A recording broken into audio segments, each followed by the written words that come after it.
प्यारे साथियों, इस वीडियो पे हम बात करेंगे 12th फिजिक्स के एक मोस्ट इंपॉर्टेंट क्वेश्चन के बारे में, जो कि आपका आता है इस प्रकार से कि संपर्क में रखे दो पतले लेंसों के संयोजन की फोकस दूरी का सूत्र ज्ञात कीजिए।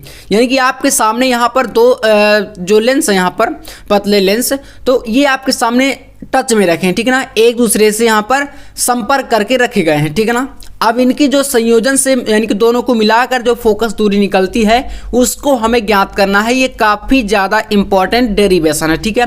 तो इसको पूरा हम लोग इस वीडियो में कंप्लीट करने वाले हैं, बस आपको लास्ट तक बने रहना है। देखिए यहाँ पर सबसे पहले आपको डायग्राम को समझना है, फिर यहाँ पर बहुत ही आसान हो जाएगा आपके लिए। यहाँ पर अगर बात करें तो अब देखिए इनको थोड़ा सा अच्छे से आप बना लीजिए, क्योंकि ये क्या है, तिरछा मिर्चा बनी है। तो देखिए एक आपका L1 लेंस है पहला, ठीक है ना, और उसी के टच में यहाँ पर संपर्क करा के दूसरा लेंस L2 रखा गया, ठीक है ना। तो ये दो लेंस हो गए। अब इसमें यहाँ पर पढ़िए आप थोड़ा सा थ्योरी को, कि दो पतले उत्तल लेंसों यानी कि L1 व L2 को संपर्क में रखकर एक संयुक्त लेंस बनाया गया है। दोनों को मिलाकर एक संयुक्त लेंस बना दिया गया है। फिर इसके बाद यहाँ पर लिखना कि माना इनकी फोकस दूरियां क्रमशः F1 और F2 हैं। यानी कि जो पहला लेंस है इसकी आपकी फोकस दूरी क्या है, F1 है, और जो दूसरा लेंस है इसकी फोकस दूरी F2 है। इतना तो आप समझ गए ना। इसके बाद देखिए यहाँ पर लिखेंगे तथा इस संयुक्त लेंस द्वारा बिंदु O पर वस्तु का प्रतिबिंब हमें प्राप्त होता है। वस्तु जो आपकी O है इसका प्रतिबिंब हमें I पर बनता है। मतलब देखिए यहाँ पर थोड़ा सा जो पॉइंट O है यहाँ पर कोई वस्तु रखी है। अब इस वस्तु का जो प्रतिबिंब है इन दोनों लेंसों के कारण आपका I पर बनता है। कहाँ पर बनता है, I पर। ये आपको रेखा दिख रही है इस प्रकार से, तो ये I पर आपका इस वस्तु का प्रतिबिंब बन रहा है। लेकिन अब बोलेंगे भैया I डैश क्या है, तो फिर समझिए। देखिए यहाँ पर L1 लेंस के कारण आपका ये I प्रतिबिंब बन गया ना। अब जो आपका दूसरा लेंस है L2, इसके कारण देखिए यदि L2 लेंस ना हो, ये थ्योरी ही समझने का मेन रीजन है। बस अगर आप इसको समझ गए तो डेरिवेशन तो ना के बराबर है, उसमें फॉर्मूले यूं ही हम निकाल देंगे चुटकियों में। तो देखिए लिखेंगे यदि L2 लेंस ना हो, यानी कि अगर हम मान लें कि जो हमारा दूसरा वाला लेंस है ये अगर ना हो, हम एक मिनट के लिए मान लेते हैं कि यदि ना हो, तो O का प्रतिबिंब हमारा L1 लेंस द्वारा I डैश पर बनता है। यानी कि अगर मान लें कि हमारा अगर दूसरा वाला लेंस नहीं है, तो फिर जब आपका वस्तु जो O है इसका प्रतिबिंब डायरेक्ट आपका I डैश पर बन जाता है, और अगर ये है तो फिर आपका I पर। तो यहाँ पर इसका रीजन क्या है देखिए, और यहाँ पर देखिए यदि I डैश की L1 से आपकी दूरी V डैश है, यानी कि देख सकते हैं यहाँ पर हमने क्या माना है, जो आपका I डैश है, I डैश की दूरी, ये जो रेखा दिख रही है ना इसके बराबरी से, यहाँ से आपकी L1 तक की दूरी कितनी है, V डैश, ठीक है ना। तो अब हम यहाँ पर लिखेंगे V डैश हो तो L1 से O की दूरी आपकी U होगी, क्योंकि वस्तु की दूरी आप हमेशा क्या मानते हैं, O मानते हैं, ठीक ना। यहाँ से L1 से आपकी O तक की दूरी ये U है, और यहाँ से अगर L1 से बात करें तो I डैश की दूरी आपकी V डैश है, और अगर L2 से I की दूरी बात करें तो यहाँ से देख सकते हैं V है, ठीक ना। इन दूरियों को थोड़ा समझ लीजिएगा, तो ये आपका हो जाएगा। अब यहाँ से हमें लगाना है लेंस सूत्र। क्या लगाना है, लेंस सूत्र। तो पहले लेंस के लिए देखिए क्या होगा, यहाँ पर 1/F1, F1 मतलब पहले यानी L1 लेंस के लिए, तो 1/F1 इक्वल टू ये लेंस सूत्र है, ठीक है ना, 1/V dash minus 1/U equal to, यहाँ पर इसको मान लेंगे हम लोग समीकरण 1। अब इसको आप तो समझ गए ना, लेंस सूत्र आपका 1/F बराबर 1/V माइनस 1/U होता है, और यहाँ पर V डैश U डैश आपके सामने ये सारी चीजें दी गई हैं, है ना। L1 लेंस के लिए आपको यहाँ पर देखिए प्रतिबिंब की दूरी ये हो गई V डैश, और वस्तु की दूरी U हो गई, और इसकी फोकस दूरी क्या है, F1 है। तो इसीलिए ये इसका फॉर्मूला हम लोग मान लेंगे समीकरण 1, ठीक है।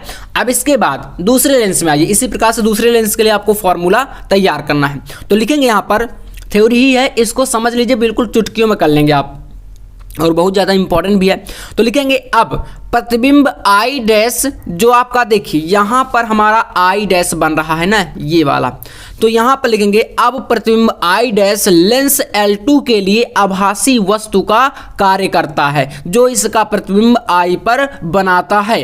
अब यहाँ पर देखिए बच्चों क्या करना है, यहाँ पर यार कह रहा है कि जो आपका L2 लेंस है, दूसरा वाला लेंस है, इसके लिए जो आपका I डैश है ये वस्तु का कार्य करने लगता है, और जब भैया ये वस्तु का आकार करता है तो आपका इसका जो प्रतिबिंब है वो L2 लेंस के कारण यहाँ पर I पर बनता है, यानी I डैश का प्रतिबिंब I पर बनता है। तो आपकी वस्तु की दूरी इसके लिए L2 के लिए क्या हो जाएगी, वस्तु की दूरी L2 के लिए आपके यहाँ पर जो है ये I डैश पर बनता है, तो इसके लिए आप V डैश मानेंगे, और क्योंकि ये टच पर रखा है ना इसी के बराबर, तो यही दूरी हम लोग मानेंगे, है ना, यही वाली V डैश वाली, दोनों टच में है। और आपके जो प्रतिबिंब की दूरी हो जाएगी वो आपकी V हो जाएगी। तो इसलिए यहाँ पर आपका देखिए लेंस सूत्र से बनेगा 1/F2 equal to 1/V minus 1/V dash. ठीक है, इसको समीकरण 2 मान लेंगे। तो ये आप F2 क्यों माने, क्योंकि दूसरे लेंस के लिए है। ठीक है, अब क्या करना है, नेक्स्ट आपको इन दोनों समीकरणों को जो आपके निकल के आए हैं दोनों लेंसों के लिए लेंस सूत्र, इनको हमें जोड़ देना है। क्या करना है, जोड़ देना है। तो लिखेंगे समीकरण 1 व 2 को जोड़ने पर। ठीक है, नेक्स्ट हम लोग समीकरण 1 और 2, ठीक है, दोनों इक्वेशन को हम यहाँ पर ऐड कर देंगे को जोड़ने पर। ठीक है ना, जोड़ने पर यहाँ पर आप देखिए इसको जब जोड़ेंगे तो क्या आता है। यहाँ पर नेक्स्ट इस अगला स्टेप की बात करें तो इसको आप देखिए लेफ्ट हैंड को लेफ्ट हैंड की तरफ जोड़ेंगे और राइट को राइट की तरफ जोड़ देंगे। तो 1/F1 और प्लस 1/F2 इधर का बनेगा। तो यहाँ पर लिखेंगे 1/F1 प्लस 1/F2। ठीक है, ये दोनों हमारे यहाँ पर जुड़ जाएंगे। इधर देखिए क्या क्या बचेगा, इधर का 1/V डैश माइनस 1/U, ये इधर का बनेगा। तो इधर पहले लिखते हैं 1/V डैश माइनस 1/ क्या है आपका U है। ये समीकरण 1 हो गया। अब समीकरण 2 में आइए। समीकरण 2 में आपको यहाँ पर इस वाली वैल्यू को भी जोड़ना है। तो प्लस करके यहाँ पर लिखेंगे प्लस 1/ क्या है V, है ना, 1/V और माइनस 1/V डैश। ये हमारा समीकरण 2 था। तो अब इसमें देखिए कोई वैल्यू क्या आपकी कट रही है। तो यहाँ पर देखें तो ये प्लस का वैल्यू ये माइनस का है ना 1/V डैश, और ये 1/V डैश प्लस का है, तो ये दोनों कैंसिल हो जाएंगे, है ना, कट जाएगा।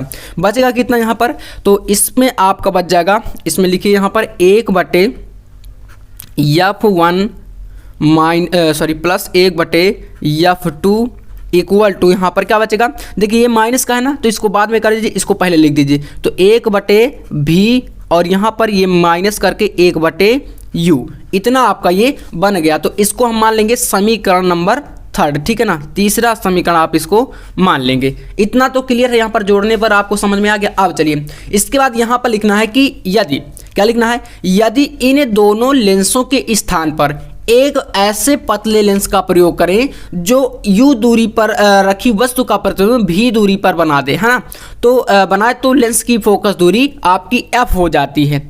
क्या करें, अगर हम मान लें कि हमारे जो यहाँ पर 2 लेंस हमने माने हैं, अब हमें फिर से मानना है कि हम लोग मान लें कि इन दोनों को हटाकर एक आपका पतला लेंस सिंपल सा यूज करें, एक लेंस यूज करें। तो फिर आपका कह रहा है कि आपकी जो यहाँ पर वस्तु की दूरी है वो क्या हो जाएगी, U दूरी पर रखे वस्तु का प्रतिबिंब हमारा V दूरी पर बनता है और उसकी फोकस दूरी आपकी F हो जाती है। तो सिंपल सी बात हो गई। तो फिर आपको क्या करना है, यहाँ पर आपको इसी चीज़ को यहाँ पर इस प्रकार से रख देना। देखिए यहाँ पर कैसे रखेंगे, समीकरण 4 से ही रखना, ठीक है ना। तो समीकरण 4 आपका यहाँ पर क्या बन रहा है, देख सकते हैं लेंस सूत्र आपको इस प्रकार से। तो इसके लिए अगर हम ऐसा करेंगे तो फिर आपका यहाँ पर क्या बनेगा, देखिए यहाँ पर इसका सूत्र तो हमारा बनेगा 1/F बराबर, यहाँ पर आपका बनेगा 1/U और माइनस का 1/V होता है यहाँ पर लेंस सूत्र में, माइनस 1/U, इस प्रकार से, ठीक है ना।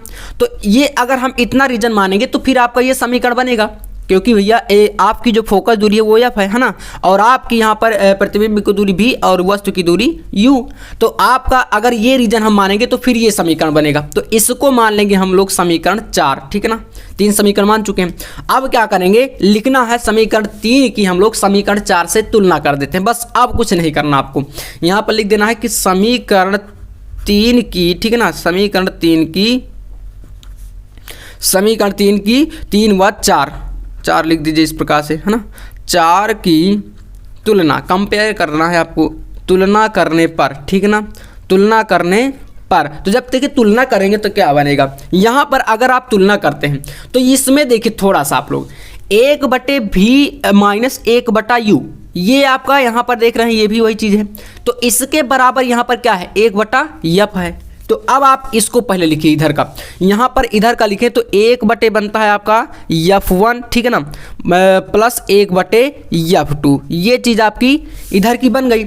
और इधर का अगर बात करें तो ये किसके बराबर है, ये भैया 1/F के बराबर है। तो इसको पूरे के जगह पर हम लोग 1 यहाँ पर क्या लिख सकते हैं, 1/F। तो यहाँ पर इक्वल करके हम लिख देंगे 1/F, ठीक है ना। यही सूत्र आपको ज्ञात करना है, इतना, ठीक है ना, यहाँ तक निकालना है। तो 1/F equal to 1/F1 plus 1/F2, और यही होता है संपर्क में रखी दो पतले लेंसों की संयुक्त फोकस दूरी का सूत्र। तो उम्मीद करूंगा आप लोग समझ गए होंगे। अगर वीडियो पसंद आए तो लाइक कर देना, चैनल पर ना तो सब्सक्राइब कर लेना। मिलते हैं नेक्स्ट वीडियो में, तब तक के लिए जय हिंद, वंदे मातरम।